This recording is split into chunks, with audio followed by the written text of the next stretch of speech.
Hello, good afternoon mga kabakal. Dito na naman tayo ngayon sa ating bagong trabaho, ating project, ating job order mga kabakal. Ito ay milling tayo ng ating bracket mga kabakal. Ito ay ipapalit natin sa mga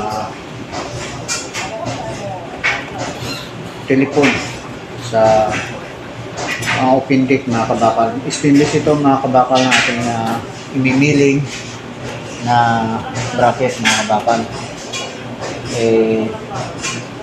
Hindi namin kasi kayang sa baringa kasi medyo mahaba ang butas mga kabakal. Kaya gamitan natin ito siya mga kabakal ng milling machine. Pero yung milling machine mga kabakal na ating gagamitin mga kabakal ay manual lang ito mga kabakal, manual. Yan mga kabakal, mag-umpisa tayo dyan sa ating pamimilling mga kabakal. Ating setup, ating inaayos mga kabakal. Yan, umpisa natin mga kabakal para butasan na yung mga kabakal.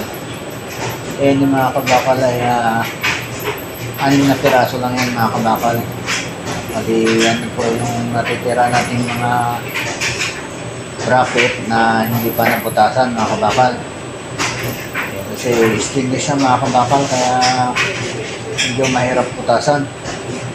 Medyo sumusuko na rin yung partner ko mga kabakal sa nakabarina, kaya ginawa na lang natin mga kabakal ng paraan. Naghanap tayo ng in-mill na para sa milling, in-mill tulbit mga kabakal. Yung ating ginamit para sa pagmiling mga kabakal.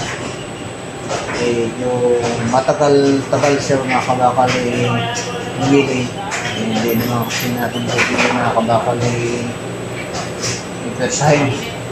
Dahil baka naman ay maputol yung ating drill bit, ating mill bit, tool bit, ang tawag dyan mga kabakal.